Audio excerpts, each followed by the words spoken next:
Hola, ¿qué tal, amigas y amigos de Sumando Voces en Directo? Bienvenidos y bienvenidas a este nuevo año informativo. Ya estamos transitando el año 2025, un año muy electoral para Bolivia. Y bueno, estamos aquí además con la buena nueva de que iniciamos un ciclo de foros para abordar temas que tienen que ver con la democracia. Este ciclo se llama La democracia en los ojos de la gente, 25 años de cultura política en Bolivia, que se basa en el estudio del mismo nombre elaborado por Ciudadanía. Ciudadanía es una institución que produce conocimiento desde Cochabamba y que en esta ocasión nos hace un estudio comparativo, profundo, de lo que es la democracia en el último cuarto de siglo.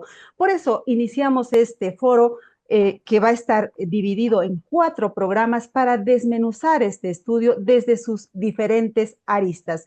Recordemos que Ciudadanía además es asociada a la red UNITAS y queremos contarles que nuestro programa se está transmitiendo en este momento por las redes sociales de Sumando Voces, las redes sociales de UNITAS y también las redes sociales de la Red Nacional de Radios Herbol.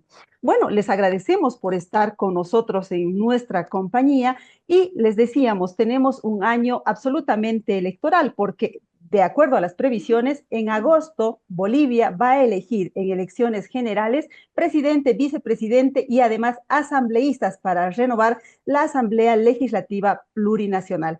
Para ir a estas elecciones necesitamos un sistema electoral confiable, transparente, y la pregunta es si lo tenemos, si es que la gente confía en este sistema electoral. De eso vamos a hablar en este programa, pero además vamos a hablar de corrupción. ¿Por qué? Porque es un tema que está ligado al anterior, porque les vamos a mostrar con datos que entre mayor percepción de corrupción, menos satisfacción en la democracia. Así es que tenemos invitados de lujo para tratar este tema, entre ellos los autores del estudio, especialistas, en fin. Pero antes de ir al tema de profundidad, al debate de fondo sobre el asunto que nos convoca hoy, quiero pedirle a Jenny Escalante, mi compañera, que nos presente el resumen de noticias de la fecha de nuestro portal sumandovoces.com.bo. ¿Qué tal, amigos y amigas de Sumando Voces? Es un gusto reencontrarme con ustedes para contarles las noticias más importantes de la semana.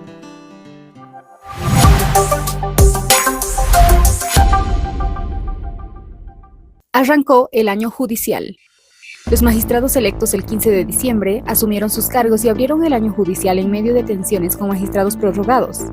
En el Tribunal Constitucional Plurinacional, los 5 prorrogados, respaldados por el gobierno, inauguraron el año sin la presencia de los 4 nuevos magistrados. En el Tribunal Supremo de Justicia, los nuevos magistrados, mayoría, excluyeron a los prorrogados de la sesión inaugural, eligiendo a Robert Saucedo como presidente. En cambio, en el Tribunal Agroambiental y en el Consejo de la Magistratura, completamente renovados, no hubo conflictos y se eligieron nuevos presidentes sin contratiempos. Vulneración de derechos. Marcos Susquiano, quien fue destituido de su cargo como guardaparque el último día del 2024, ahora enfrenta un proceso administrativo sancionador impulsado por el CERNAP. La medida, oficializada a través de la resolución sumariante 001-2025, ha desatado indignación entre la ciudadanía y sectores ambientalistas, que consideran estas acciones como una represalia por las denuncias públicas de Susquiano sobre delitos ambientales en áreas protegidas. En este sentido, el Programa Defensores y Defensoras de Derechos de la Red UNITAS considera que estas acciones son una vulneración al Acuerdo de Escazú. Agresiones a periodistas. Bolivia conmemora este año el bicentenario de su fundación y el centenario de la Ley de Imprenta, que garantiza el ejercicio del periodismo, en un contexto marcado por múltiples vulneraciones a la libertad de expresión y de prensa. Según el Observatorio de Derechos de UNITAS, el 2024 cerró con 148 casos de ataques a la libertad de prensa y 33 a la libertad de expresión. manifestados en agresiones físicas, despojos de equipos, hostigamiento, amenazas, negación de acceso a la información, violación del secreto de fuente y judicialización del trabajo periodístico, entre otros, como denunció la Asociación Nacional de Periodistas de Bolivia. Retienen a un periodista en Oruro. El periodista Lamdo Gómez fue víctima de abuso policial en Oruro mientras cubría la captura de un presunto autor de asesinato el pasado 5 de enero. Durante su labor, el teniente Hans Ríos le impidió grabar imágenes, lo agredió físicamente, intentó arrebatarle la cámara y lo detuvo, enviándolo a una celda. Posteriormente, el comandante de la PLCC de Oruro, Martín Tadeo Arequipa, le exigió que borrara las imágenes bajo amenaza. Gómez fue liberado tras este acto. Resiliencia y creatividad. Un grupo de 40 mujeres del Alto, muchas de ellas sobrevivientes de violencia de género, ha encontrado una nueva oportunidad para lograr su independencia económica gracias a talleres de capacitación en la elaboración de shampoos y lavavajillas artesanales. Estos productos, creados con ingredientes naturales como romero, manzanilla, jengibre, cola de caballo y aloe vera, entre otros, ya están siendo comercializados en mercados de la ciudad. Hasta aquí con el resumen informativo. No se olviden que para conocer más noticias pueden visitar nuestro portal web en www.sumandovoces.com.bo. También pueden visitar nuestras redes sociales. En Facebook estamos como Sumando Voces Bolivia y en X como Sumando Voces Bo.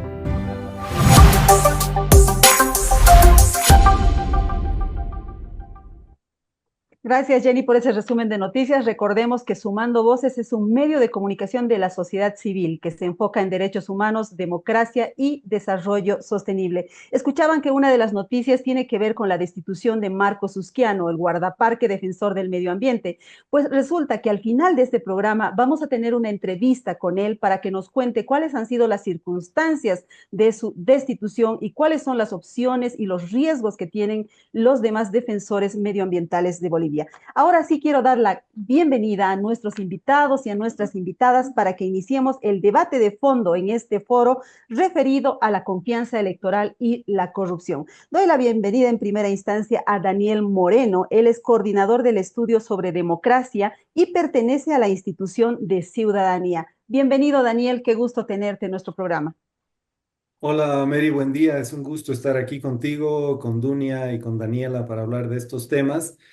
Lo que les vamos a presentar es los resultados de 25 años de estudios sobre las actitudes y las percepciones que tienen los ciudadanos en Bolivia sobre la democracia, utilizando los datos del Barómetro de las Américas, que es parte del proyecto LAPOP, el proyecto de opinión pública de América Latina, que tiene su sede en la Universidad de Vanderbilt, y es un proyecto comparativo que busca generar información sobre la forma en la que los ciudadanos en toda América Latina se relacionan con las democracias. Y esto se hace a través de la aplicación de estudios rigurosos sobre muestras representativas de toda la población de los distintos países, 26 el año 2023.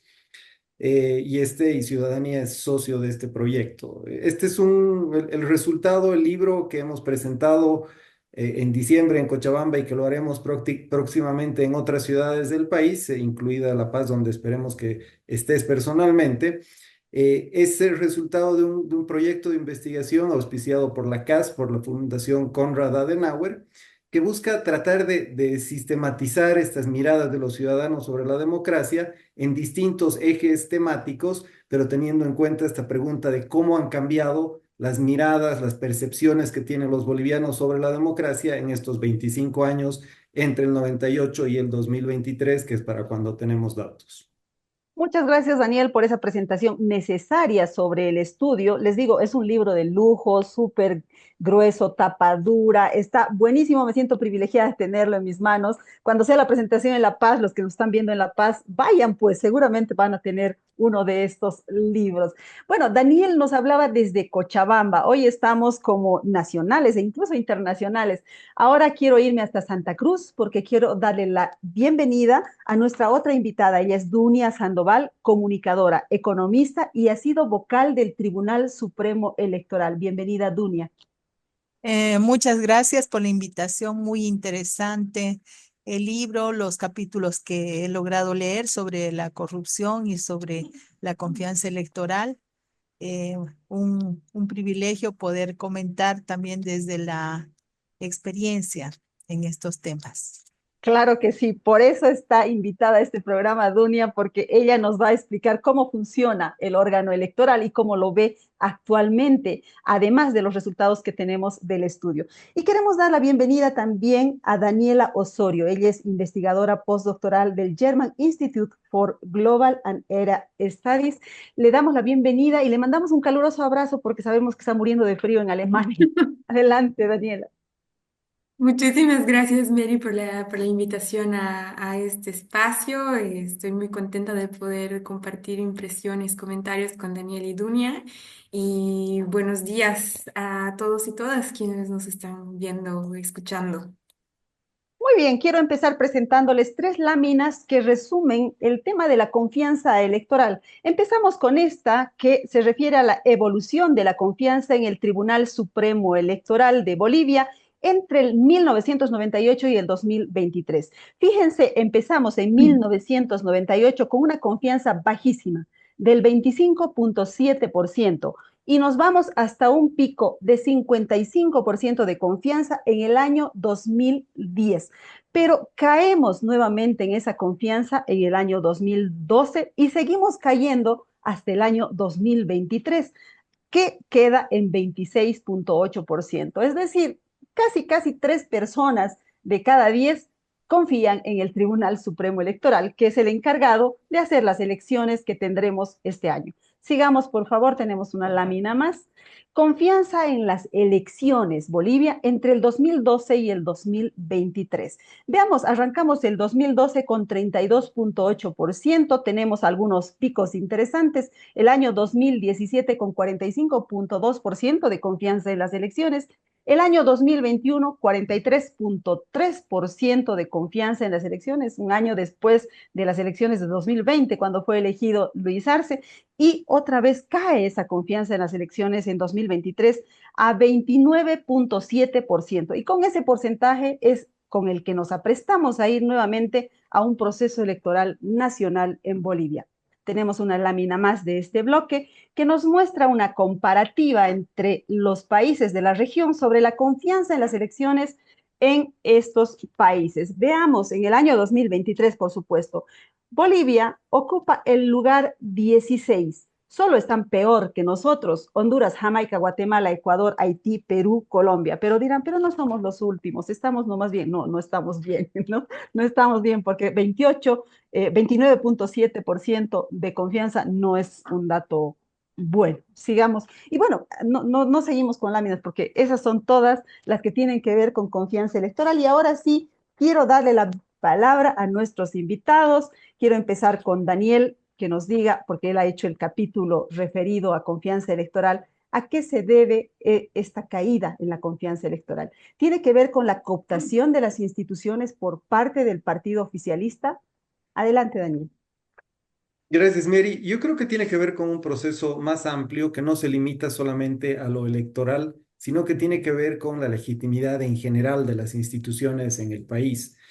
Y digo esto porque lo que vemos en el análisis de los datos en estos 25 años es un proceso inicial de acumulación de legitimidad de parte de las instituciones bueno, después del fin de ciclo político anterior a principios de los años 2000, y por supuesto con la llegada de un nuevo presidente con un amplio apoyo popular, en general todas las instituciones empezaron a enriquecerse, a bañarse de legitimidad. Los ciudadanos empezaron a confiar más en las instituciones en este proceso que se inicia alrededor del 2005-2006 y que tiene su punto más alto entre el 2010 y el 2012. Pero a partir de entonces, a partir del 2012, lo que vemos es una tendencia regresiva en prácticamente todas las instituciones, no solamente en el Tribunal Supremo Electoral, sino que la gente que había ganado expectativa, entusiasmo con el momento inicial del proceso de cambio, va perdiendo este entusiasmo, va perdiendo esta visión favorable de las instituciones y la legitimidad, la confianza se va erosionando. En estos 12 años, entre el 2012 y ahora, la tendencia es al descenso general en todas las instituciones y muy particularmente en la institución electoral, el Tribunal Supremo Electoral en Bolivia. Entonces, es parte de un proceso más grande en el que los ciudadanos creyeron al inicio en el proceso de cambio y lo apoyaron fuertemente, pero después se fueron desilusionando. Y eso nos muestra una pérdida de una oportunidad histórica para el país de construir una institucionalidad que sea legítima y que sea confiable para la gente. Y en el caso del órgano electoral, esto tiene que ver además con dos factores. Uno que creo que son importantes. Uno, el cambio de nombre de la institución que cambia de nombre de Corte Nacional Electoral a Tribunal, pero que no llega a transformarse totalmente. Y otro también por una percepción de la gente de que esta entidad empezaba a ser permeable a las influencias, particularmente del Ejecutivo. Dejaba de ser independiente. Y creo que ese es uno de los factores que explica el retroceso y el descenso en la confianza de los ciudadanos en todas las instituciones en esta última década. Una percepción de que las instituciones no pueden funcionar de manera independiente.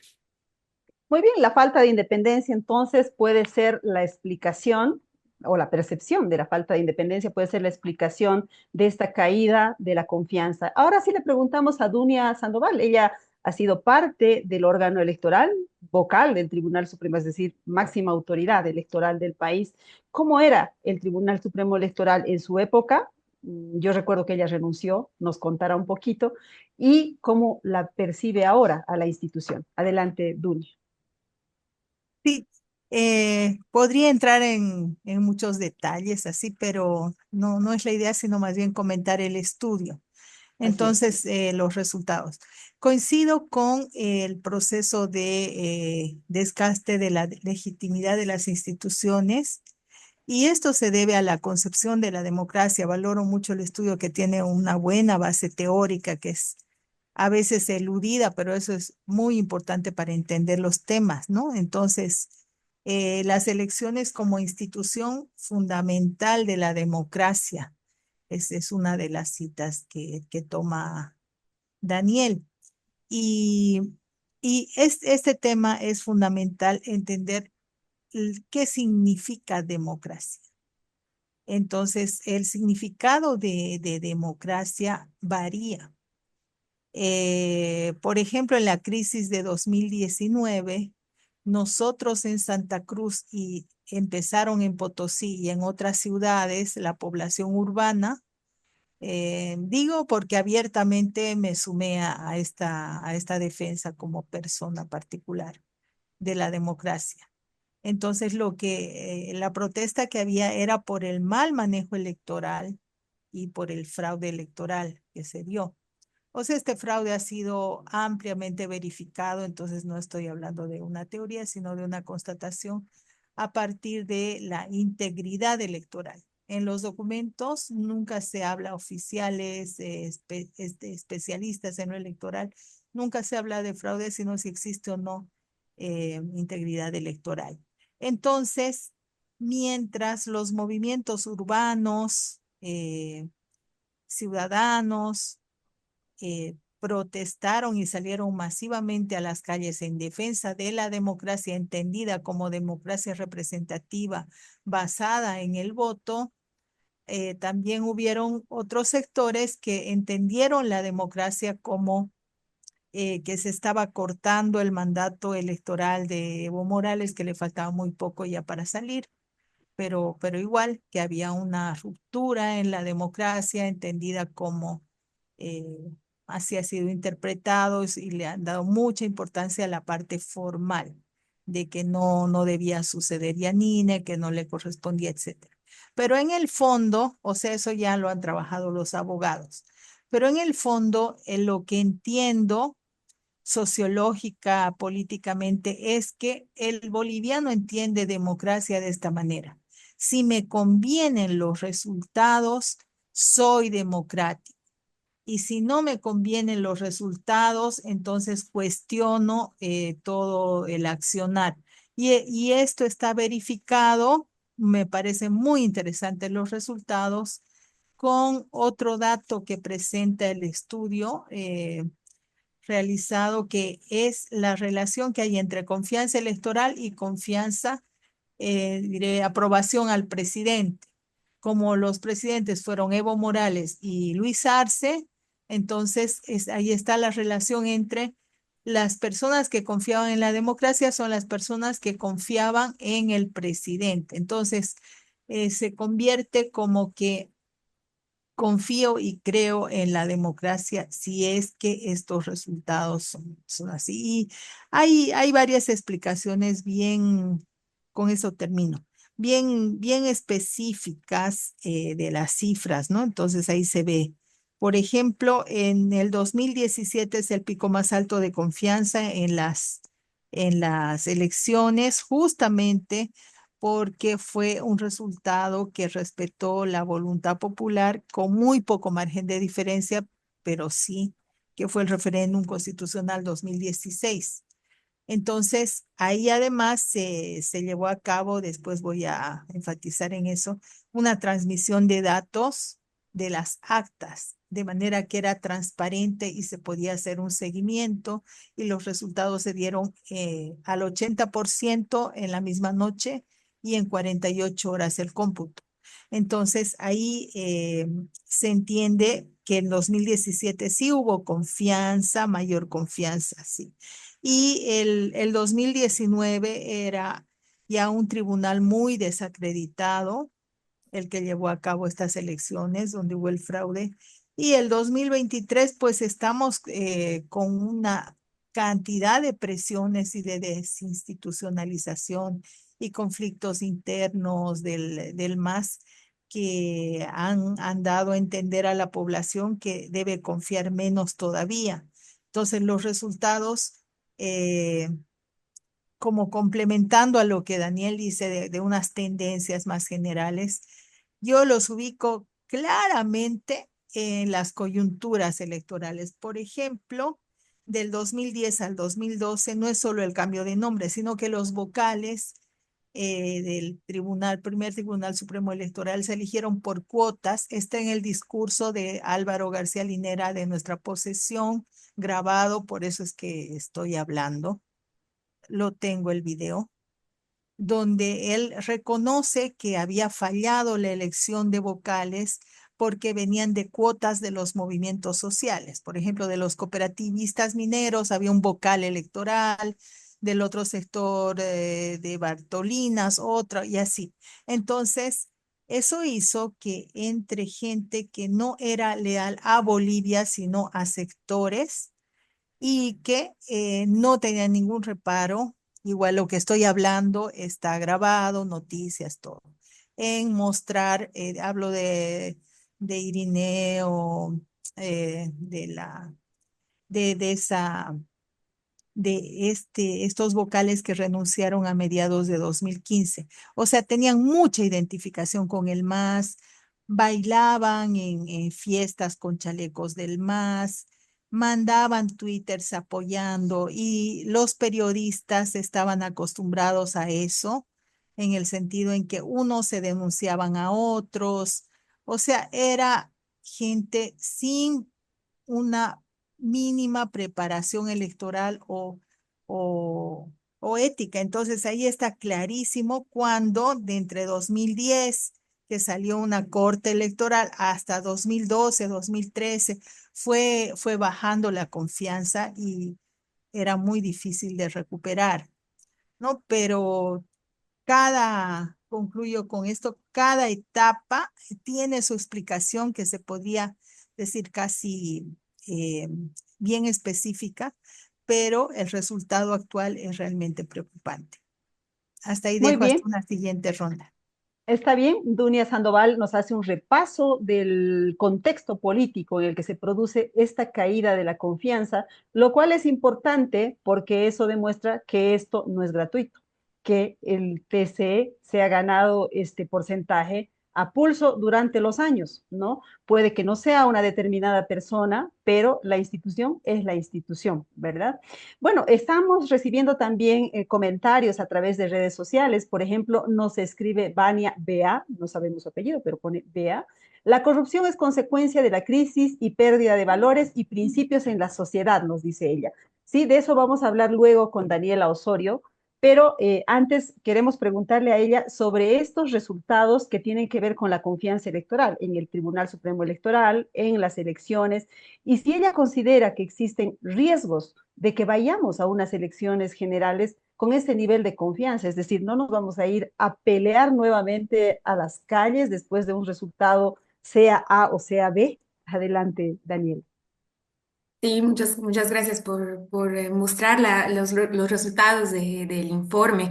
Y quiero recuperar algo que Dunia mencionaba, que creo que en el reporte está muy bien explicado, este razonamiento motivado que tienen las y los ciudadanos, ¿no? Los lentes que se ponen para evaluar a las instituciones, que tienen mucho que ver en países como Bolivia con presidencialismos fuertes. Yo evalúo las instituciones según cómo siento. La figura del presidente. Y no solamente es el caso de Bolivia, sino hemos visto el 2021 en Estados Unidos, por ejemplo, o en Brasil en las últimas elecciones. Cuando mi candidato no gana, yo juzgo al árbitro, ¿no? De decirle estas elecciones no han sido limpias, de que no confío en el conteo de votos o de quienes han emitido su voto, qué sé yo, ¿no? Y creo que lo que muestra el informe es que existe una brecha muy grande entre quienes confían en el trabajo del presidente en cada uno de los años registrados y quienes no, y que se hace mucho más evidente en estas últimas rondas. Y yo creo que eso es bastante preocupante y quizás podría un poco eh, no coincidir con Daniel, que quizás hemos perdido un momento de institucionalidad o de creación de institucionalidad porque teníamos a un presidente popular, sino que nunca hemos logrado separar la figura del presidente de estas instituciones que se supone son independientes, ¿no? Y de que las y los ciudadanos continúan juzgando al Instituto Electoral en relación a cuáles son los resultados, si le convienen o no. Creo que es una pena que no tengamos datos para el 2020, porque entre el 2019 y los datos del 2021 y 2023 ya hemos tenido dos elecciones, ¿no? Esta elección donde se muestra el clivaje, creo, más importante en la sociedad ahora de si fue fraude o si fue golpe, y las elecciones de donde sale ganador el presidente, ¿no? Entonces, no sabemos si es que estas últimas elecciones han logrado mantener la confianza, que es incluso baja, a pesar de la polarización y los conflictos en 2019, ¿no?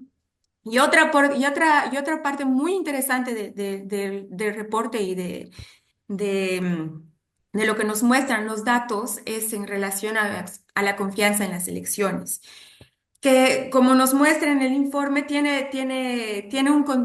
tienen componentes prácticos detrás, ¿no? Si los votos son bien contados, si se protege el voto secreto, pero creo que hay algo ahí también que no está reflejado por las preguntas pero creo que mucha de la gente considera también, ¿para qué sirve mi voto? ¿No?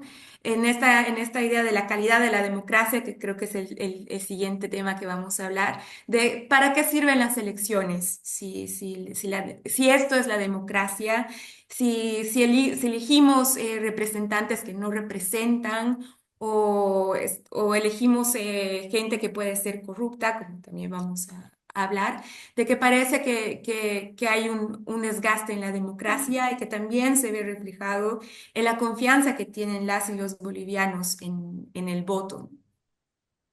Muy bien, Daniela. Yo quisiera preguntarles ahora sobre cuáles son los riesgos de ir a unas elecciones generales con una confianza tan baja, en el contexto en el que ha habido unas elecciones judiciales recientemente y, vaya sorpresa, la mayoría de los bolivianos votó válido, ¿no? Fue otra vez a depositar su confianza en el proceso o tal vez para sacar a los prorrogados, no sé, pero hubo más del 60% de voto válido. Empezamos con Daniel. Daniel, ¿cuál es este riesgo que comporta tener una baja confianza en el árbitro de las elecciones que va a regir el proceso este año? Primero, creo que este tema que has mencionado es importante. El 15 de diciembre los bolivianos han ido a votar y lo han hecho de una manera en la que no lo habían hecho antes en las elecciones judiciales. Recordemos que siempre habían ganado la combinación de blancos y nulos y ahora la gente ha hecho un voto efectivo, un voto válido para elegir a alguien que permita salir de esta situación de crisis institucional en la que está no solamente la justicia, sino la democracia boliviana en general. Pero me parece una buena señal. Yo creería, no tenemos los datos, no lo puedo decir fehacientemente, pero yo creería que esta elección ha servido para recargar algo de legitimidad del Tribunal Institucional y de los procesos democráticos en general en Bolivia. Una elección hecha contra viento y marea, contra todas las fuerzas del Tribunal Constitucional, autoprorrogado de los que quieren quedarse de la manera más vergonzosa posible. Sin embargo, la gente ha salido a la calle, ha salido a votar y lo ha hecho de manera efectiva, ha votado válido. Y eso a mí me parece importante porque, de nuevo, me parece que es una muestra de esperanza, de que el país puede transformarse democráticamente gracias a la vocación democrática de los ciudadanos. Por supuesto que se quejan, por supuesto que desconfían cuando los resultados no son lo que esperaban, pero creo que este 15 de diciembre nos muestra más bien un mensaje de esperanza, de oportunidad, de transformación y de resolución de la situación crítica que vive el país a través de la vía electoral. Los ciudadanos creen, votan y eligen. Entonces, por supuesto que el riesgo de ir a una elección con niveles de confianza muy bajos en el árbitro es el que hemos tenido el 2019, que ya lo ha mencionado Dunia con claridad. Al final, la idea esta del fraude, de la falta de integridad electoral, ha entrado fácil en la cabeza de las personas porque la mayoría de los ciudadanos no confiaban en ese órgano electoral y en ese proceso, en las condiciones institucionales en las que se hace ese proceso. Entonces, la crisis, el conflicto postelectoral es mucho más fácil de que surja en un contexto en el que los ciudadanos dudan acerca de la integridad del órgano electoral. Pero de nuevo, yo quiero pensar no en el lado, no en este lado negativo de crisis potencial, de desastre en ciernes, si quieres, sino más bien yo me quiero agarrar del comportamiento ejemplar de los ciudadanos que aún yendo a votar con todas las limitaciones del proceso de elección judicial, que sabemos que es sui generis, que es peculiar, que solo se hace en Bolivia y que tiene un montón de dificultades, igual la gente ha ido a votar creyendo en la capacidad que tiene su voto de transformar el país. Y eso es lo que yo espero que pase este año en agosto cuando vayamos a votar. Muy interesante, no dejemos entonces que el pesimismo nos invada por estos datos presentados por el estudio sobre la democracia en los últimos 25 años y tengamos en la mente de que ha habido unas elecciones judiciales relativamente exitosas, se podría decir. Relativamente digo porque no hubo elecciones en varios departamentos para el TCP y para el TCJ, pero en general en el resto del país se logró elegir nuevos magistrados. Habrá que ver la calidad de esos magistrados más adelante, ese es otro tema. Quiero contarles que seguimos recibiendo opiniones de nuestra audiencia. Ramiro Sergio Paz Vallivian nos dice, muy esclarecedor el informe, el testimonio bien razonado de la ex vocal y los comentarios emergentes. Gracias, Ramiro Sergio, por seguirnos. También nos escribe Israel Laor y nos dice, para entrar en un contexto más amplio, me gustaría saber las ideas de los expositores en torno a distinguir entre democracia y sistema democrático. Felicitaciones por el informe y el espacio. Luego vamos a hablar de democracia y sistema democrático con otras láminas. Así es que quiero aprovechar la presencia de Dunia Sandoval para preguntarle a ella cómo hacer para recuperar la confianza del Tribunal Supremo Electoral, cómo hacer para que la gente vuelva a creer y que no se afecte a los resultados que vayan a salir de las elecciones generales el próximo agosto. Adelante, Dun. Sí, voy a hablar de temas bien puntuales, pero quiero partir de la pregunta de Daniela. ¿Para qué sirve mi voto? Es que hay que entender que el sistema electoral, muy bien valorado en el informe, como sistema democrático, es que ha sido atacado. Se ha dicho mucho no, que ir a las elecciones no es una democracia directa y cuando hemos hecho democracia directa como cabildos, así tampoco.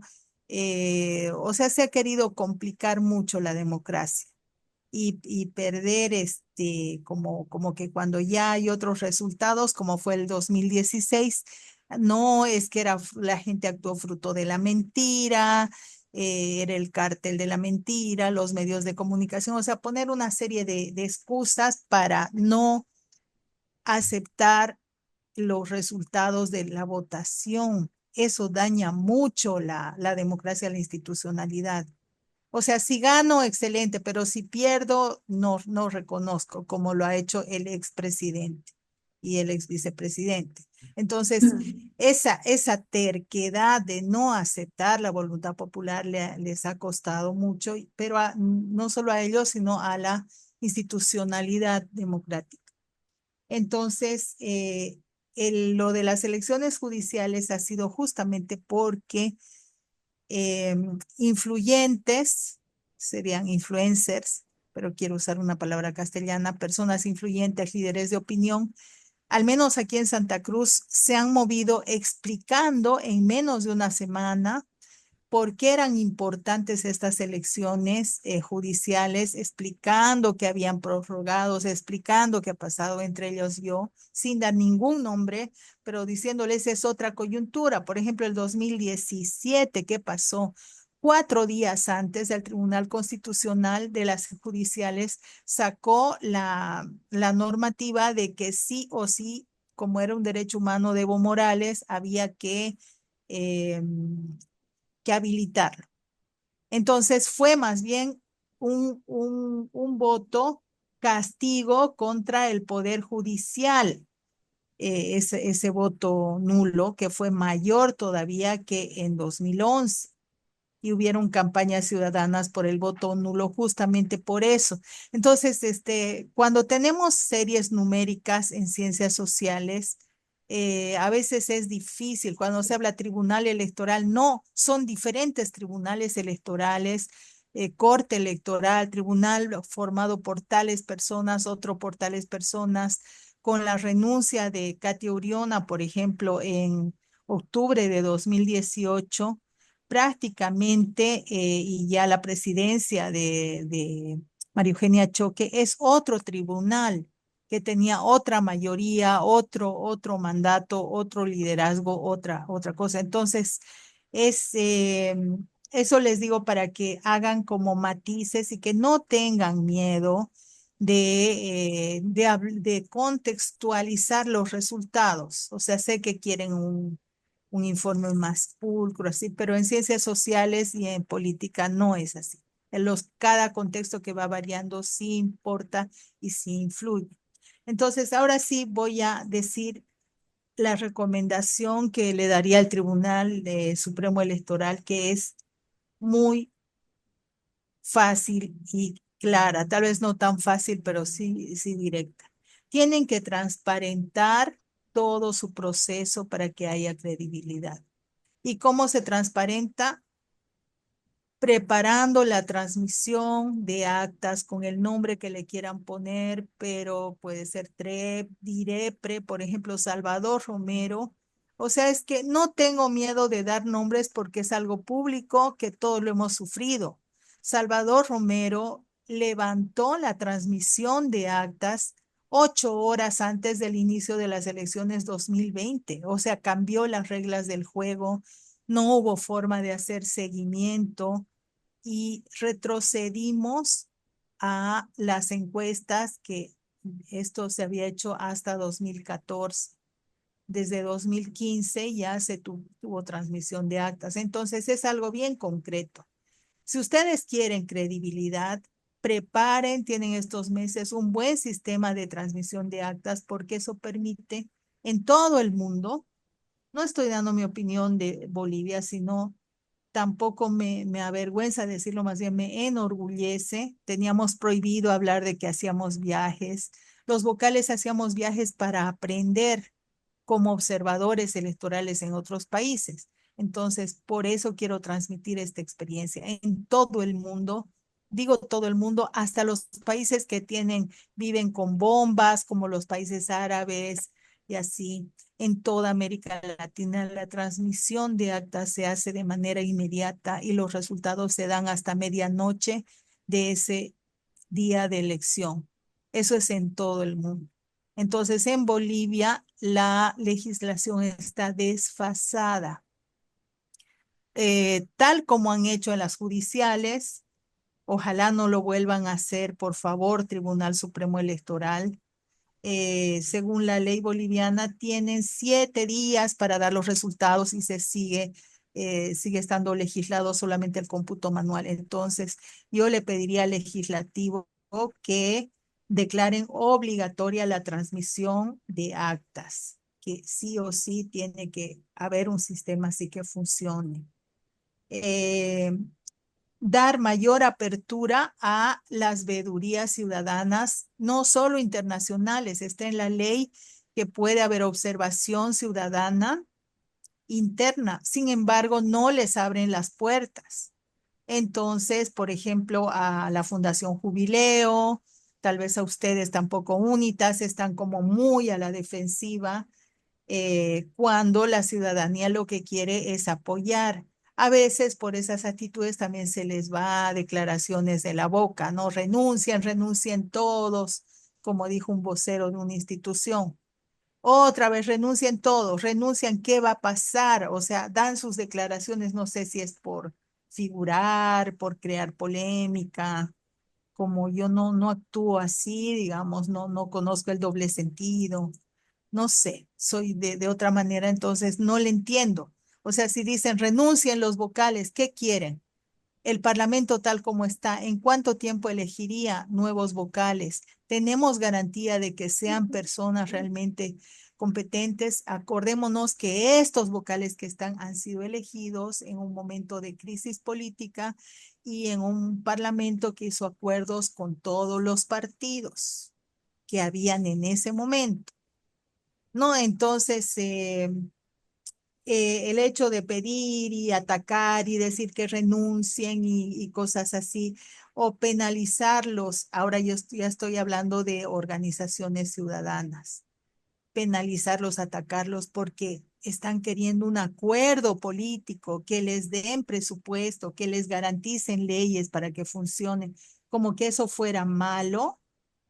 No es malo, eso es más bien positivo, que un tribunal electoral quiera concertar.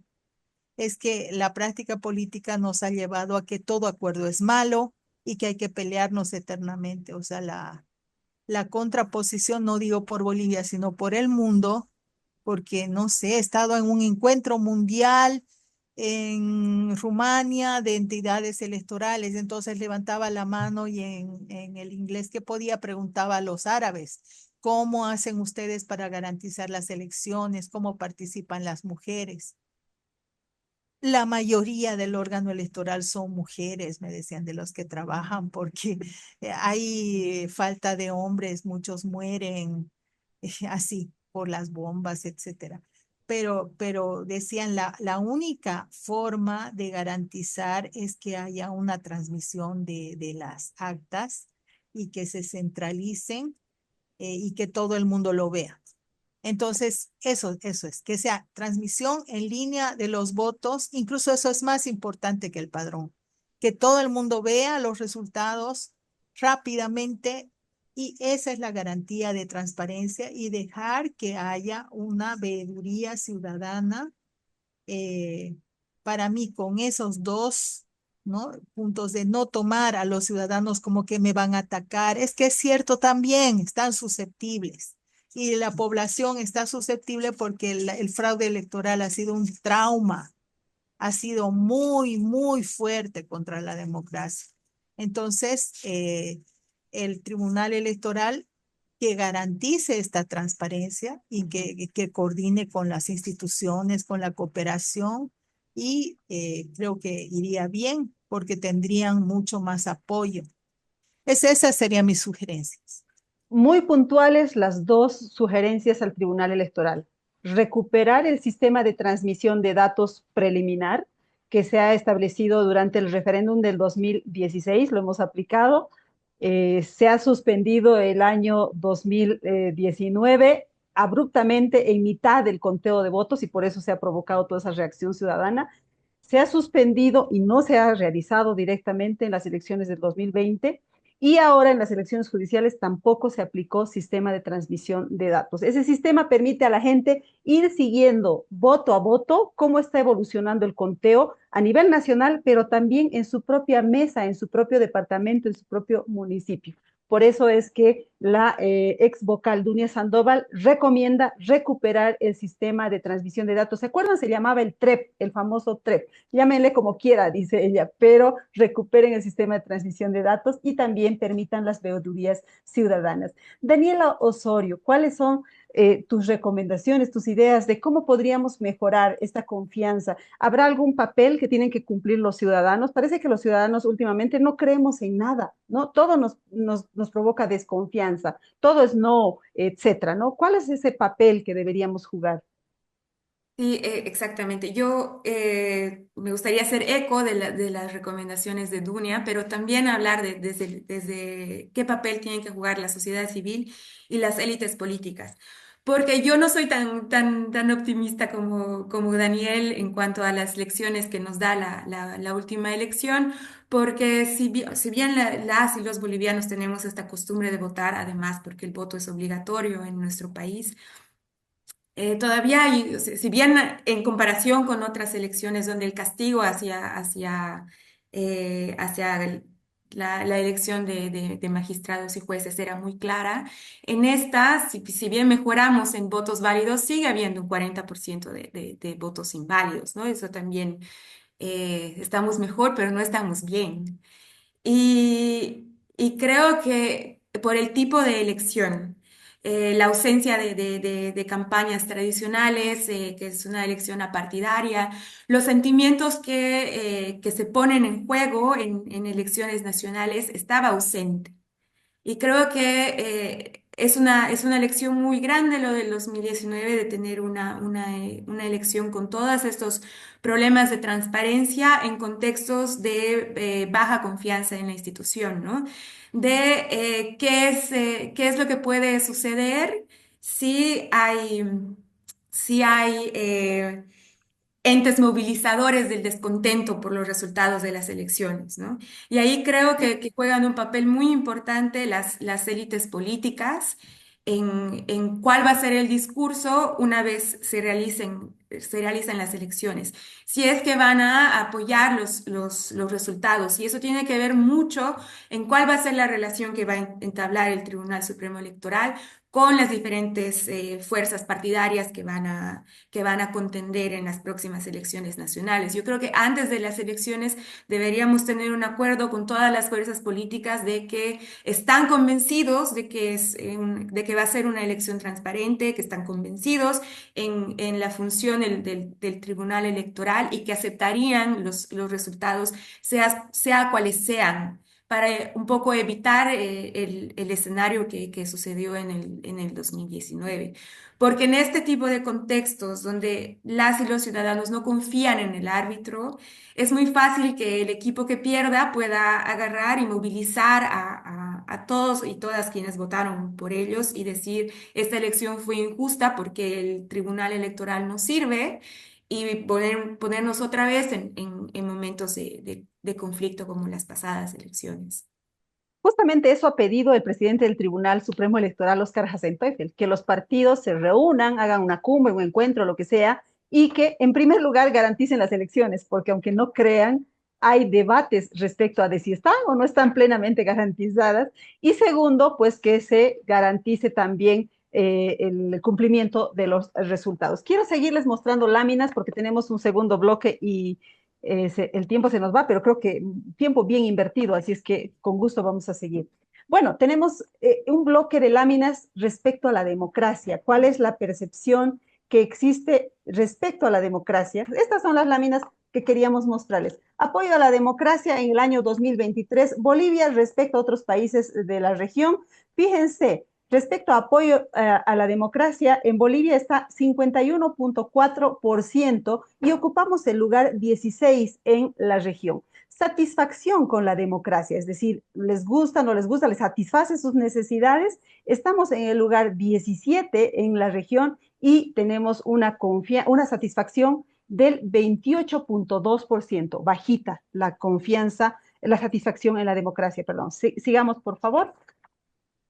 Tenemos una siguiente lámina que habla de la satisfacción de la democracia, pero en comparativo, desde el año 2000 hasta el 2023. Arrancamos el 2000 con 51.5 de satisfacción con la democracia. Y fíjense cómo caemos en el 2023 hasta 28.2% de satisfacción con la democracia. Pareciera que la gente está diciendo, no me satisface, no resuelve mis problemas o me provoca problemas. Sigamos, por favor.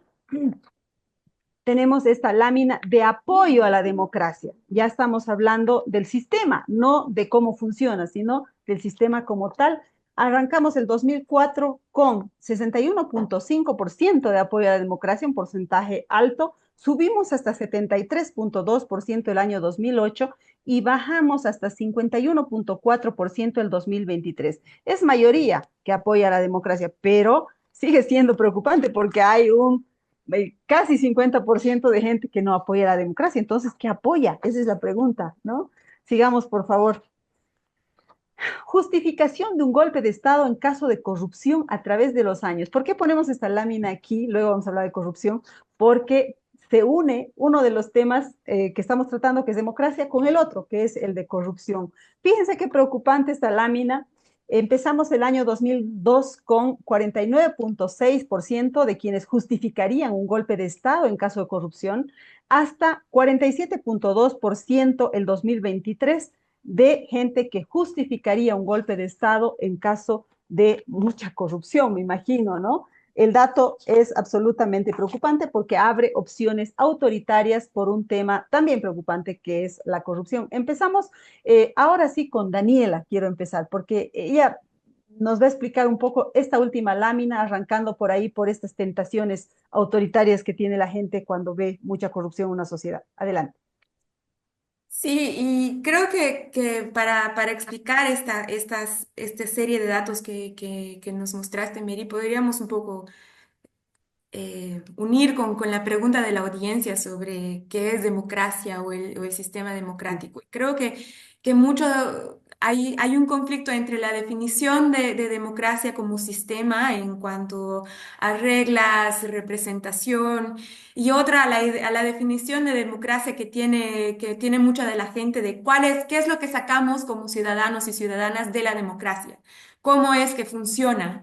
Muchas veces cuando nos enfocamos en las reglas y en los procedimientos democráticos, olvidamos que las y los ciudadanos evalúan más bien a la democracia desde sus bolsillos, desde sus experiencias cotidianas, desde cómo perciben la realidad. Y creo que la situación actual en Bolivia y los datos sobre apoyo a la democracia y satisfacción con la democracia nos están mostrando de que la gente siente que las cosas no están funcionando. Y creo que esto también se ve reflejado, como decía antes, en la confianza en las elecciones, de que podemos ser un país democrático donde se garantizan las elecciones, el voto, pero cuando este voto no se refleja en una representación efectiva, entonces estoy en desacuerdo con la democracia como sistema o no me siento satisfecho con la democracia porque no está funcionando. Y en esta última ronda del barómetro, ya se veían indicios de la crisis económica por la que está atravesando actualmente Bolivia. Todavía estaba muy fresca esta idea de golpe fraude, eh, hechos de corrupción que se hacen públicos. Y creo que eso nos están mostrando los datos. Y creo que se une con una tendencia que ya se habían identificado en el Barómetro de las Américas y en varias investigaciones realizadas por Ciudadanía sobre la cultura política de las y los bolivianos y las tendencias hacia que nos gusten los gobiernos fuertes, cómo bolivianos y bolivianas somos más intolerantes que los ciudadanos de otros países, cómo valoramos más resultados que procedimientos democráticos. Y esa es una muestra en la aprobación, en la justificación de golpes de Estado. En temas problemáticos que las y los bolivianos identifican como la corrupción o la economía.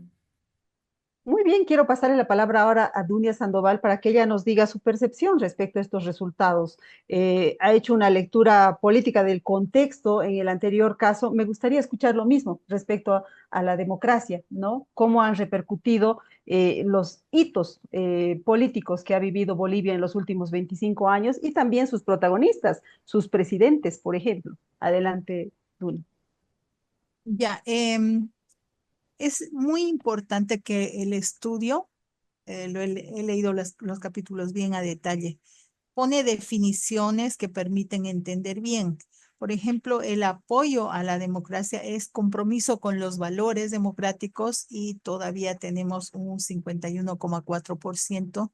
Entonces, es importante que, aunque sea por una pequeña mayoría, hay una identificación de que este es un sistema bueno. Y la satisfacción con la democracia sería con el desempeño del régimen. Esos apuntes tomé, que tiene que ver más con cómo se está desarrollando la democracia. Es que la democracia actual es autoritaria. No es una democracia que respete los principios de la democracia representativa liberal, pesos, contrapesos, respeto a mayorías y minorías. O sea, por ejemplo, la democracia sindical es la mayoría manda y la minoría tiene que callarse o si no serán chicoteados o castigados socialmente. Entonces, es esa concepción la que ha llevado, por ejemplo, al MAS al no poder imponer uno de sus líneas a tener que quebrarse porque no pueden haber dos líderes, ¿no? Entonces, esa es la concepción autoritaria de democracia que tiene mucho que ver con, eh, con la justificación de un golpe de Estado. Ahora, un golpe de Estado no necesariamente sería el golpe militar que estamos pensando, sino también hay diferentes eh, enfoques de querer. Por ejemplo, se habla del golpe judicial que hizo el Tribunal Constitucional Plurinacional al autoprorrogar a todo el área judicial, o sea, para poder tener resoluciones que avalen determinados intereses. Entonces, eso es lo preocupante, que hay una tendencia a la cultura política autoritaria, pero de ambos lados, de lo que llamaríamos sectores urbanos, opositores. Estoy hablando, por ejemplo, los paros cívicos de aquí y que llegó a ser muy autoritario y ese paro por el censo tal vez me van a criticar, pero ya en los últimos días ya era casi insostenible y se sostenía porque ya eran 36 días. Lo mismo el último paro de Evo Morales en el Chapare, muy autoritario. No, y lo mismo el presidente Arce de decir, bueno, tengo opositores y lo que voy a hacer es meterlos a la cárcel. O sea, eso es lo terrible, que en un sistema democrático, mi papá Isaac Sandoval decía, en una democracia no pueden existir exiliados ni presos políticos. Y eso lo decía porque nosotros fuimos una familia exiliada. Se libró mi papá de ser preso político, pero fuimos exiliados, perseguidos. Mi niñez estaba entendiendo las palabras clandestinidad, amnistía, o sea, palabras que les digo a mis alumnos y no les entienden, pero víctima de los golpes militares. Entonces, su concepción democrática era amplia y nos la ha transmitido a nosotros. O sea, es respeto a las minorías, eso no hay, tal como decía Daniela. Por eso está, o sea, hay que, y además por los ataques que ha sufrido la democracia y el trauma del fraude. Entonces, para mí es que la gente quiere la democracia por este 51%, pero hay todos unos sectores intolerantes que quisieran que sí o sí gane el enfoque que tienen. Yo veo con mucho peligro estos que dicen hay que imitar a Milei como si fuéramos argentinos, ¿no? O hay que imitar a Bukele, o sea, opciones bien autoritarias. O si no, es Evo o ninguno en mi Republiqueta del Chapare. O sea, son opciones autoritarias. Y eso es lo que sí es un peligro. Entonces tenemos que las organizaciones, los ciudadanos, no sé, más preparados o que están en estas áreas o orientar bien de los peligros que traería una guerra civil, que sería terrible. Y a eso nos llevaría estas opciones. Muy bien, Dunia Sandoval nos habla de qué es lo que significa, ¿no? Democracia, sistema democrático, la diferenciación entre satisfacción y apoyo a la democracia, ¿no? Daniel es el autor de ese capítulo y con él ya hemos hablado en un anterior programa sobre el tema, pero quiero volverle a preguntar, porque a veces las audiencias varían y todo eso, respecto a los resultados. ¿Cuál es la lectura que hace él respecto a los resultados de tan bajo nivel de satisfacción por un lado y un nivel un poco más alto, pero tampoco diría yo espectacular al apoyo que hay a la democracia? Adelante, Daniel. Sí, el apoyo a la democracia, que la pregunta concretamente, lo que está mostrando ese dato es el porcentaje de personas que creen que la democracia es la mejor forma de gobierno, ¿no ves? Los que están convencidos de eso. Entonces, todavía son la mayoría en Bolivia, todavía son la mayoría en América Latina y todavía son la mayoría en el mundo, pero en general, en todo el mundo, hay un retroceso en términos democráticos porque la gente cada vez cree que la democracia funciona de una manera incorrecta, no de la manera en la que debería funcionar. Y eso es lo que nos muestra el otro dato, el de satisfacción con la democracia. Es decir, apoyamos la democracia, seguimos creyendo que es la mejor forma posible de ordenarse como sociedad y de ordenar el gobierno, pero estamos insatisfechos con la manera en la que funciona. Y eso en Bolivia es muy claro.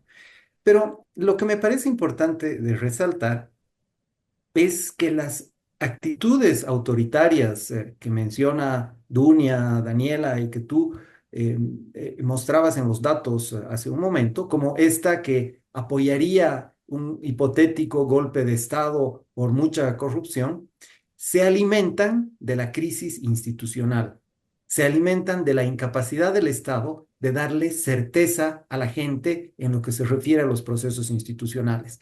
Eso lo vemos no solamente en relación a esta posibilidad de un golpe de Estado, de apoyo a un golpe de Estado, sino en actitudes de los ciudadanos que empiezan a ser violentas hacia el otro porque no creen que el sistema judicial boliviano vaya a poder mediar de manera justa y de manera correcta los conflictos que existen entre los ciudadanos. Entonces, linchamientos, por ejemplo, ¿qué son?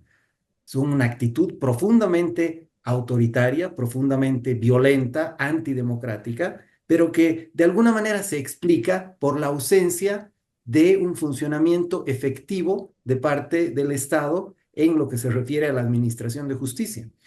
Y pasa lo mismo con estas dudas que tiene la gente sobre la democracia versus un golpe de Estado. Si vamos a estar tan mal, si la corrupción es tan alta, porque además en los datos del informe y el capítulo de Daniela muestra cómo se ha ido incrementando la percepción de corrupción, eh, si estamos tan convencidos de que hay corrupción, hay violencia, entonces, ¿cuál es el sentido de la democracia? ¿Cómo nos protege a los ciudadanos? La ausencia del funcionamiento efectivo del Estado en lo que se refiere a esas funciones básicas de seguridad, de intermediación institucional entre las personas, genera actitudes autoritarias y antidemocráticas. Muy bien, entonces tiene que ver con la crisis de las instituciones y ahí somos los seres humanos y particularmente los políticos encargados de administrarlas, responsables de aquello que ha pasado con la desinstitucionalización del Estado. Tenemos la opinión de Carlos Rodrigo Zapata, dice, transparencia, un término clave, pero hay muchos sesgos electorales. Las diferencias en el peso de unas circunscripciones respecto a otras llega a 10-1. El sesgo respecto a las circunscripciones indígenas de 50-1. El traslado legal de electores es perfectamente posible porque no hay una obligación legal de registrar el domicilio en el que uno vive. Esto da pie a toda clase de maquinaciones legales. Ya ni hablar del padrón que ha generado demasiadas dudas.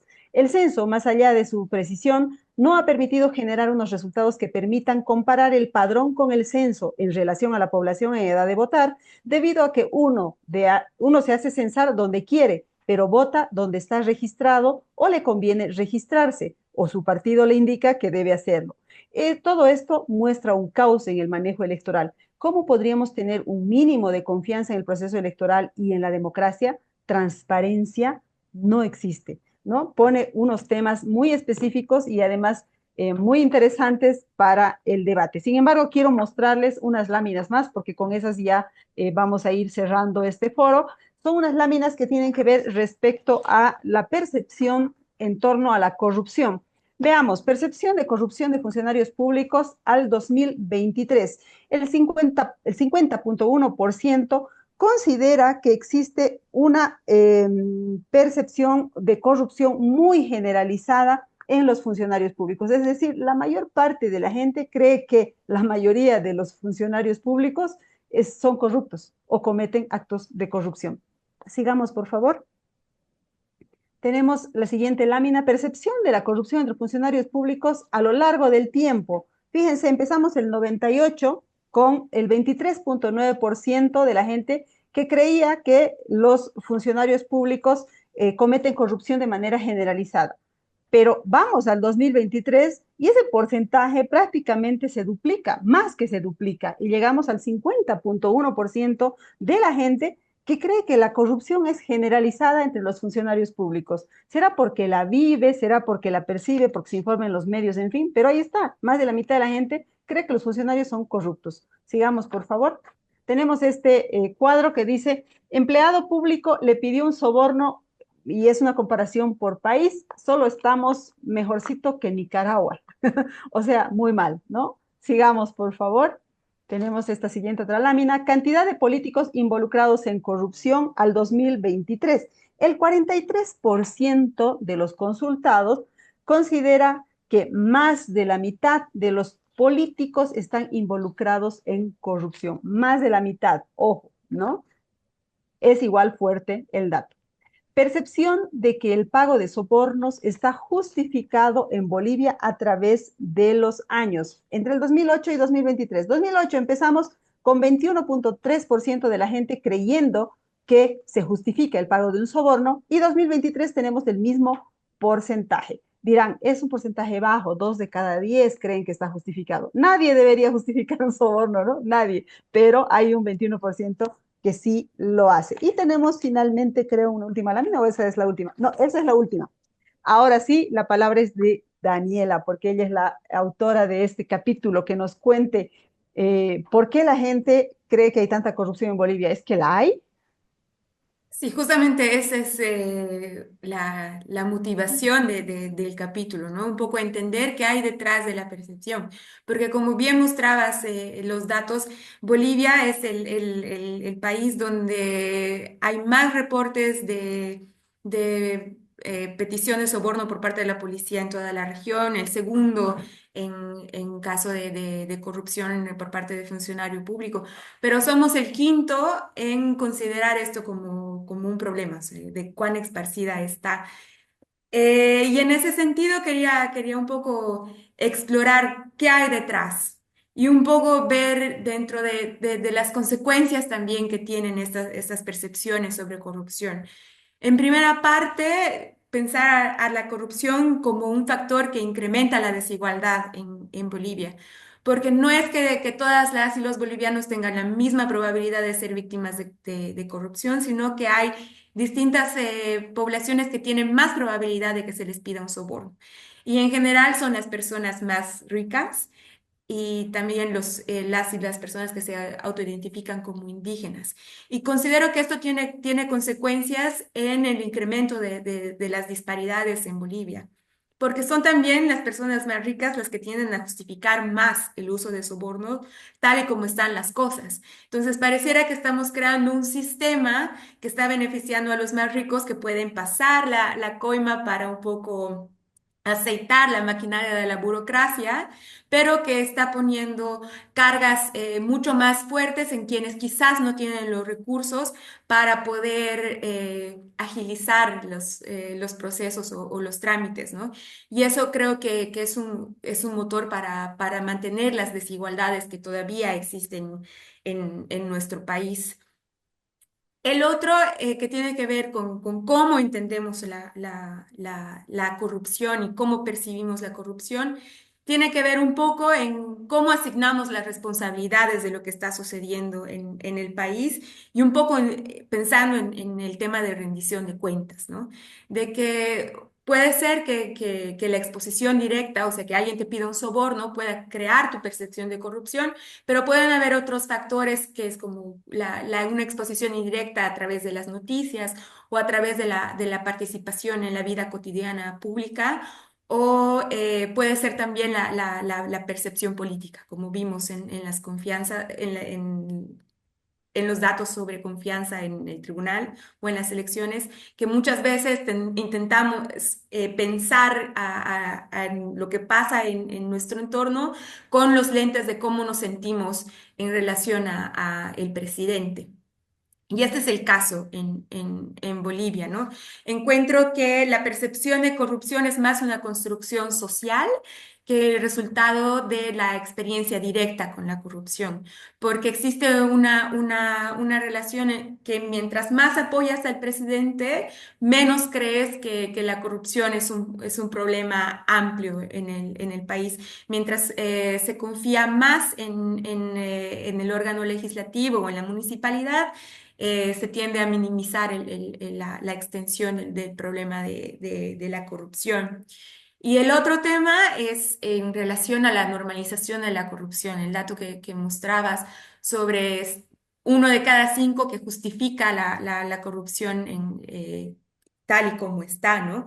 Que eso también nos habla mucho del sistema y cómo entendemos el sistema y de que como las y los bolivianos a veces buscamos soluciones fáciles como el soborno para poder navegar las instituciones y ya normalizamos y pensamos que eso es lo que se tiene que hacer si es que quiero que mis trámites salgan rápido o si es que quiero evitar consecuencias negativas ante la policía. Y otra de las consecuencias negativas que mostrabas en la sección anterior es esto, de cómo las percepciones de corrupción pueden influenciar en cómo uno se siente con la democracia y esta idea de justificar golpes de Estado.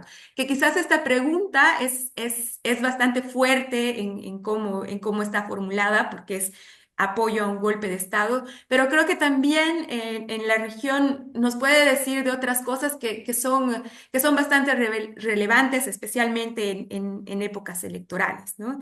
De que por cómo están las cosas, las y los ciudadanos quieren acabar con el sistema como está. Y entonces eso crea un terreno fértil para apoyar candidatos antisistema o para apoyar estos políticos outsiders que hemos tenido experiencias en la región, como Milei, como Bukele, o también en Estados Unidos con Trump. Porque yo me acuerdo que hay un trabajo que ve esta pregunta en Estados Unidos, donde también había un apoyo bastante considerable a golpe de Estado en caso de corrupción. Y la explicación que decía el paper es que la gente no entiende muy bien qué hay detrás de esta pregunta y piensan que es algo completamente improbable el hecho de un golpe de Estado. Pero sin embargo vemos que quizás esta pregunta nos estaba diciendo de que la gente está insatisfecha por cómo está funcionando el sistema, por cómo funciona la burocracia en general, y de que esto permite abrir el camino para candidatos como Trump, ¿no? Que acaba de ganar su segunda elección. Entonces, quizás eso también podría decirnos de cómo está el escenario electoral para Bolivia. Con mucha sorpresa y hasta incluso alegría, vi los resultados de una encuesta de simpatía donde ponía a María Galindo como la más, con la persona que tiene una percepción más favorable entre las y los bolivianos en comparación con políticos tradicionales. Y creo que eso también es un síntoma de que la gente está aburrida cansada, frustrada por cómo están las cosas. Y es como lo que los datos de corrupción nos dicen. Veremos qué pasa porque hay un montón de encuestas y todavía como que no se han consolidado las candidaturas, ¿no? Pero bueno, interesante el análisis de Daniela, o sea, la gente recurre al tema o percibe corrupción porque cree que es la única manera cuando incurre en un acto de corrupción de conseguir lo que quiere del Estado, porque de otra manera podría no conseguir. Por ejemplo, si vas por tu boleta de inspección a la policía, ¿cómo consigues esa boleta de inspección si te observan todo? ¿No? Todo. Si tienes 10 requisitos, te van a inventar el 11, digamos, ¿no? Entonces, por eso es que la gente termina a veces justificando. Daniel, ¿cuál es tu percepción respecto a estos resultados? Y si tendrá algo que ver la impunidad que existe en Bolivia respecto a los políticos corruptos o a una justicia manipulada que se dedica más a temas políticos que a temas realmente delictivos o de corrupción. A ver, yo creo que importa lo que dice el Estado, el mensaje que da el Estado. En algún momento en Bolivia, el Estado abordó como una misión combatir la corrupción. Escuchamos ahora de parte del gobierno, del aparato del Estado en general, declaraciones que tienen que ver con la corrupción, con la necesidad de eliminarla, con lo que se está haciendo para combatirla. Me parece que en general el Estado ha olvidado el mensaje, la narrativa esta de lucha contra la corrupción, que en algún momento ha sido muy fuerte en el país. Eh, eh, no solamente en los últimos años, sino antes también ha habido momentos en los que el Estado y la sociedad han dicho es momento de acabar con la corrupción. Creo que no estamos en uno de esos momentos. El Estado no nos dice nada acerca de los esfuerzos, de cuánto se esfuerza por combatir la corrupción y los ciudadanos tampoco nos molestamos mucho, nos sorprendemos mucho con la frecuencia de los actos de corrupción. Ustedes, los periodistas, tampoco se dedican con el afán con el que lo hacían antes a develar actos de corrupción, porque la corrupción se ha normalizado, se ha vuelto parte del funcionamiento normal y habitual de nuestra sociedad. Y ahí creo que es importante que hagamos examen de conciencia, no solamente levantando el dedo y echándole la culpa al Estado y a sus representantes y a sus funcionarios, que por supuesto que tienen mucho que ver, pero creo que es importante que entendamos que como sociedad la corrupción nos ha dejado de molestar, nos ha dejado de sorprender, nos ha dejado de parecer algo que es anti, eh, que no es normal, que no es la forma en la que se hacen las cosas. Entonces, eso creo que es un rasgo muy particular de la sociedad boliviana ahora. Así nomás es la cosa. Usted quiere adjudicarse una obra en cualquier nivel del gobierno, no solamente con el gobierno central, sino en un municipio, en un departamento. Sabemos cómo son, cuáles son los mecanismos que Diez por posibilitan ciento esa se llama, adjudicación. diezmo.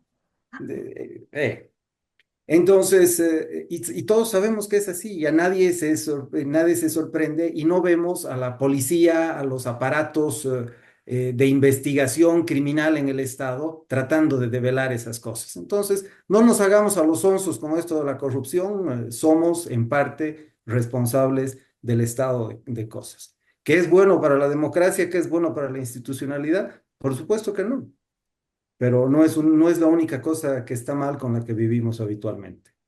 Dunia Sandoval coincide con esa opinión de Daniel, es decir, la corrupción nos ha permeado a toda la sociedad, estamos permeados por la corrupción. Sí, es como que se ha normalizado, entre comillas, ¿no? Y eso es bastante preocupante, indignante, da vergüenza de ser boliviano. Tengo amigos en el exterior que me escriben y me dicen, ¿cómo es el expresidente? ¿De verdad es un pedófilo? Y les tengo que explicar que sí, más que todo las justificaciones, o sea, ¿cómo nos quedamos? Que era un secreto a voces, dice el actual presidente, y él y todos los cómplices que habían y que vieron, ¿no? Hay varias declaraciones que han salido, no tengo por qué repetirlas. Entonces, es una sociedad que está así. Hemos hecho un estudio con un grupo de investigadores en la UAGRM Santa Cruz respecto al acoso sexual en la universidad y con más de 3.200 encuestas en toda la universidad e incluso privadas, y muestran ese nivel de agresión, de violencia y de corrupción al tapar todos estos actos, o sea que no hay justicia. No hablemos entonces solo del más, así en el nivel de gobierno, sino en las instituciones, incluso que deberían ser como alternativas, como autónomas. Es algo realmente indignante y tiene que haber un cambio de fondo. Ahora, de lo que dice Daniela, me hizo tener temor porque los que tenemos más experiencia, o sea, más añitos, tenemos muy fresco el momento cuando asumió Evo Morales, que fue el 2006. Entonces, en ese momento, él entró como un paladín anticorrupción. La crisis de los partidos tradicionales era justamente por casos de corrupción. Él se bajó su sueldo y bajó muchos sueldos y dijo que iba a combatir la corrupción, lo que decía Daniel, ¿no? Un mensaje así fuerte. Y sin embargo, ahora está normalizado. ¿Cuál es el tema? Que podemos acabar apoyando a un candidato antisistema. Por ejemplo, en Guatemala han elegido a un payaso, a un cómico, o sea, que actuaba de payaso. Me explicaron eso en cierto momento y ahora ya no está. Simplemente porque hablaba y criticaba a todos y era antisistema. Evo Morales era también antisistema.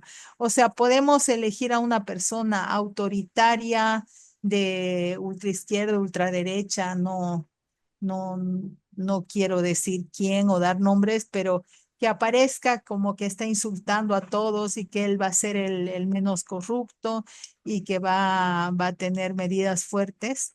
Y en realidad eso sea una fachada porque no se ha un principio, o sea, un valor como ser humano, como persona. Entonces, es algo que nos cuestiona mucho. Hasta ahí lo dejo. Muy bien, les agradezco a los tres por haber participado del programa. Les voy a dar la palabra para que se despidan cortito. Quiero decirles que el estudio, el link del estudio está en los comentarios de la transmisión que hemos hecho hoy día por Facebook. También vamos a subir este programa a YouTube para que podamos distribuirlo por todas las redes, en fin, ¿no? Daniel, muchísimas gracias. Sabemos que este no es el último foro, es más, es el primero. La próxima semana, en jueves, también en jueves, en el mismo horario, vamos a hablar del capítulo de este estudio referido a la justicia con otras personas, con los autores de ese capítulo, pero también con especialistas. Gracias, Daniel, por haber estado en nuestro programa. Felicidades por el estudio. Gracias a ti, Mary, y felicidades a ti por el programa y le agradezco a Dunia Sandoval y a Daniela haber dialogado sobre estos temas. Un saludo. Muy bien, Dunia, muchísimas gracias por haber participado en nuestro programa. Un saludo muy fuerte hasta Santa Cruz. Y felicidades por el estudio, porque necesitamos datos para no hablar de memoria o con prejuicios. Muchas gracias por invitarme. Gracias, Daniela Osorio, por haber participado desde Alemania. Gracias. Muchísimas gracias a ti, Mary, por la invitación y por crear este espacio, a Daniel y a Dunia por las luces que nos brindan. Y a pesar de que parece que nos vamos con una nota bastante triste, espero que también sea un llamado a estar atentos para lo que se nos viene en los próximos meses. Muy bien, amigas, amigos de Sumando Voces en Directo, quiero presentarles ahora sí un compacto de la entrevista que hemos hecho a Marco Susquiano, el guardaparque que ha sido destituido por el CERNAP por el hecho de haber publicado en sus redes sociales que había incendios en Bolivia y otros asuntos denunciando el daño al medio ambiente. Lo veamos, por favor, en el siguiente video. Y no termina el 2024 y ya recibo este memorándum de destitución el 31 de diciembre. Sin embargo, ya se oía por el mes de octubre, cuando se hicieron las denuncias, el mes de septiembre, cuando mi persona denunció y alertó sobre los incendios forestales en el Parque Nacional Otuqui, la Chiquitanía. El director de planificación ya se comunicó conmigo personalmente para hacerme saber que la jefa de gabinete del ministro de Medio Ambiente había llamado incluso al viceministerio de Medio Ambiente, a la Dirección de Biodiversidad y al mismo CERNAP para instruir mi destitución, ¿no? O que me inicien un proceso administrativo. Entonces ya venía el río sonando, trayendo piedras. Yo todavía le pregunté cuáles eran los motivos, la justificación, y ellos me dijeron, son las publicaciones, no le gusta al jefe que tú hables, tú no eres la instancia para estar hablando, denunciando los incendios forestales o los temas de minería, o sea, los incomodas, me dijo, ¿no? Pensalo porque te va a traer problemas, me lo dijo así. Y tal cual, se cumplió eso el 31 de diciembre, la destitución, y en la destitución no mencionan ninguna causal.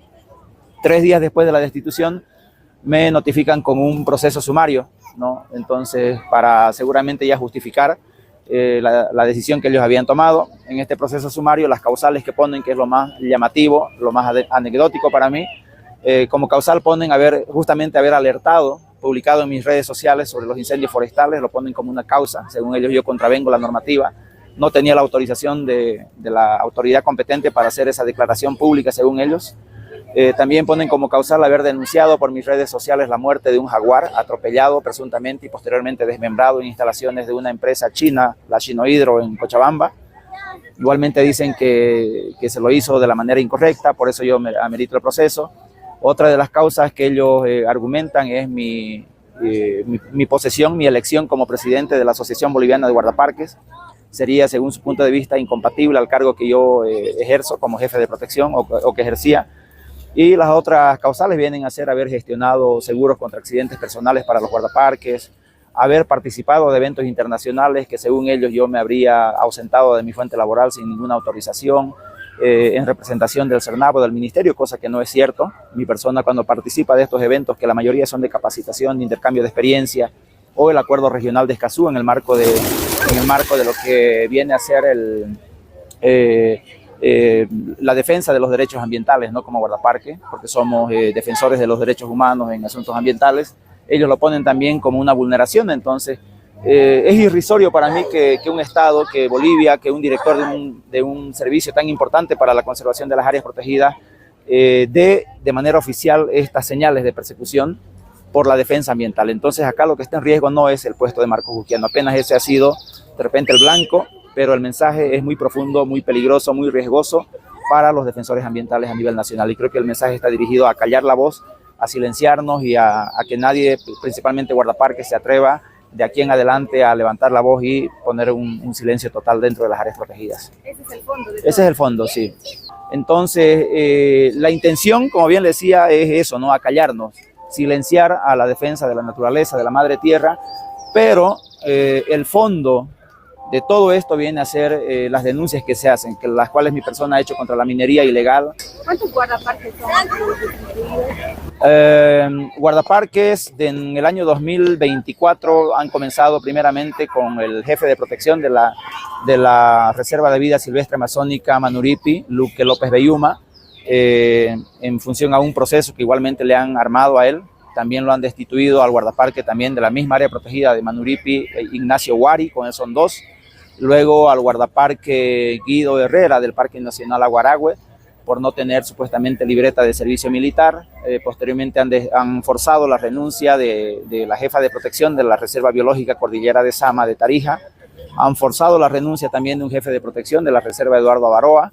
Y actualmente con la destitución de mi persona y la destitución de otros 3 directores, ¿no? 3 directores como el ingeniero Guido Herrera del Parque Nacional Ian Micailla, el director del Parque Nacional Sajama y el director de la Reserva Biológica Cordillera de Sama. En total son 8 destituciones que han ocurrido. Hace un mes atrás han procesado a cerca de 5 guardaparques por la supuesta no presentación de la declaración jurada, por ejemplo. Un guardaparque no está en la ciudad, un guardaparque está mayormente en campo, no sea en cordillera, sea en valle, altiplano, selva.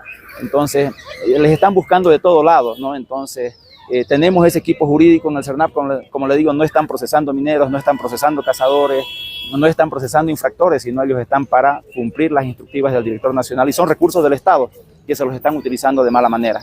Marcos, se ha presentado una acción con el apoyo de la Defensoría. ¿Qué es lo que se busca? Nosotros al presentar este amparo lo que estamos buscando es la restitución, el resguardo de mis derechos laborales, pero nuevamente reitero, acá no es solamente el derecho individual de Marcos Jusquiano, sino el mensaje que se trata de dar al atentar contra derechos colectivos del pueblo boliviano, que son nuestras áreas protegidas. Eso es lo que más preocupa de fondo y es ahí donde nosotros los guardaparques estamos dirigiendo esta fuerza.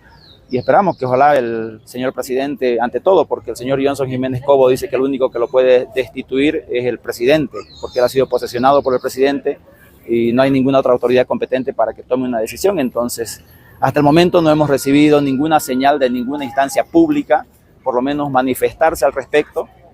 Se han pronunciado ya el Defensor del Pueblo, se ha pronunciado la Asamblea Permanente de los Derechos Humanos, pero de parte del gobierno no hay nadie. Entonces, eso denota una simple razón, complicidad para nosotros. Gracias a Marcos Jusquiano por esa entrevista que ha cedido a Sumando Voces. Fíjense lo que dice: 8 guardaparques, defensores de la naturaleza, que han sido o destituidos o obligados a renunciar en el último año. A todos ellos les enviamos nuestra solidaridad, nuestro respaldo, porque, y sobre todo a Marcos Jusquiano, porque Marcos además es el presidente de la Asociación de Guardaparques de Bolivia, porque si a él le pasa esto, a los demás quedan en una situación de vulnerabilidad, tal como él dice, ¿no? Es una manera de silenciar a aquellos que quieren denunciar el daño al medio ambiente, porque ellos no están denunciando otra cosa que aquello que tiene que ver con su trabajo, es decir, aquello que tiene que ver con los incendios forestales, la minería ilegal, la caza de jaguares, etcétera. Por denunciar eso es lo que dice el proceso que le han iniciado, es que él está fuera de su cargo. Nuestro respaldo, nuestra solidaridad a Marcos Jusquiano y a todos los guardaparques y defensores ambientales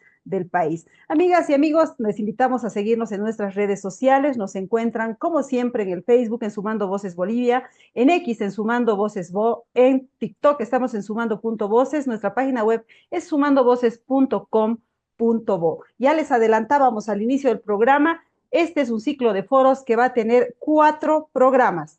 En el primero hemos abordado el tema de confianza electoral y además el tema de corrupción. En el siguiente programa, que va a ser el jueves 16, vamos a tratar el tema de la justicia con los coautores del estudio, pero también con especialistas. El 23, es decir, el subsiguiente jueves, vamos a hablar de populismo y avance autoritario de la sociedad boliviana, también con los coautores y especialistas.